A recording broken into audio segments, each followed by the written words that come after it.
Representation of solution of inequations on number line. आज के इस टॉपिक में हम देखेंगे कि इनइक्वेशंस का सोल्यूशन सेट जो है या सोल्यूशन जो है वो नंबर लाइंस के ऊपर किस तरह उसका इजहार किया जाता है।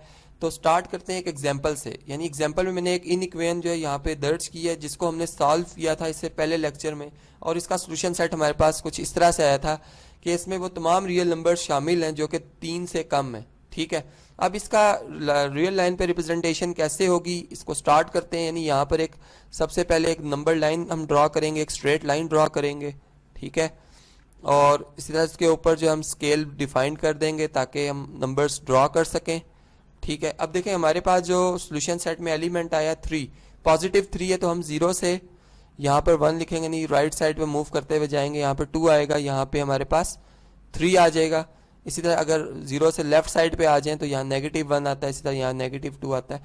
अब बेसिकली हमारा जो सोल्यूशन सेट है उसमें जो एलिमेंट शामिल या शामिल नहीं है, चूंकि 3 से स्ट्रिक्टली लेस कहा गया और रियल नंबर है, तो इसमें ये बात है कि हम अब 2 से स्टार्ट नहीं कर सकते। ये मैं नहीं कर सकता मैं 2 के ऊपर सर्कल बनाऊं और यहाँ से लाइन या रे जो है वो ड्रॉ कर दूं, इसका नहीं हो सकता। या ये नहीं मैं कर सकता कि मैं अपनी मर्जी से यहाँ पर 2 और 3 के दरमियान कोई सर्कल बनाऊं और एक रे यहाँ से ड्रॉ करना शुरू कर दूं।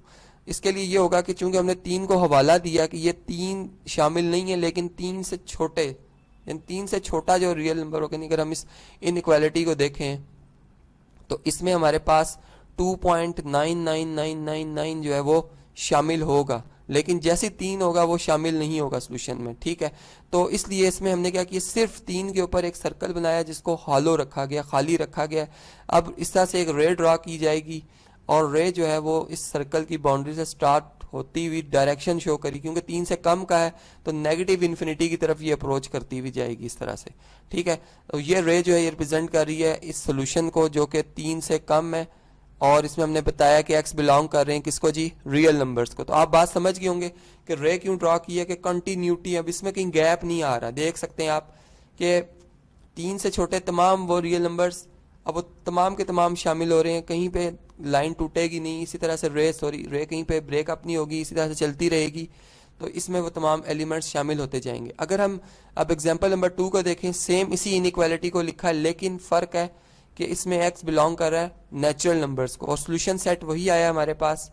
सिर्फ डिफरेंस मैंने आपको बताया कि जिस सेट से x वेरिएबल बिलोंग कर रहा है वो फ़र्क उसमें आया।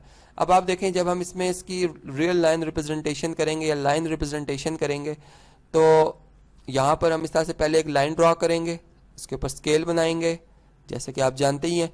ठीक है, अब आप जानते हैं कि जो नेचुरल नंबर्स हैं, 3 से कम जो नेचुरल नंबर हैं, अगर मैं इनको यहाँ पे पहले टेबुलर फॉर्म इसकी लिख के बता दूं तो इसमें सिर्फ 2 ही एलिमेंट आएंगे, 1 और 2। ठीक है, तो इसलिए अब आप देखें 0 से जब आप यहाँ पर राइट साइड पे मूव करेंगे 1 आएगा, यहाँ पे 2 आएगा, यहाँ पे 3 आएगा। तो अब आप 3 के ऊपर देखें, 3 इसमें शामिल नहीं है। आप बेशक 3 के ऊपर एक सर्कल बनाए लेकिन उसको एम्प्टी रहने दें। इसी तरह 2 भी इसमें शामिल है, 1 भी इसमें शामिल है। ठीक है, 0 शामिल नहीं है, इसलिए 0 चूंकि नेचुरल नंबर नहीं होता इसलिए इसको बेशक आप इस पर सर्कल ना बनाएं। अब देखें यहाँ पर 2 जो है चूंकि शामिल है, इसको आप इस तरह से शेड कर देंगे, शेडेड रीजन। ठीक है, इसी तरह 1 को भी आप क्या कर देंगे जी, शेड कर देंगे। अब यहाँ से एकदम से देखते ही पता चल जाता है कि लाइन में जो शेड हुए में ये एलिमेंट सोल्यूशन सेट में शामिल होंगे और जो शेड नहीं हुआ ये शामिल नहीं होगा। ये सिर्फ इसलिए मैंने यहाँ पे सर्कल बनाया कि ये इस अलामत को इंडिकेट कर रहा है कि 3 शामिल नहीं होगा, 3 से कम नेचुरल नंबर यानी 1 और 2। तो आज के इस टॉपिक में आपने देखा कि कैसे इनइक्वालिटीज का सोल्यूशन जो है वो नंबर लाइन पे कैसे रिप्रेजेंट होता है।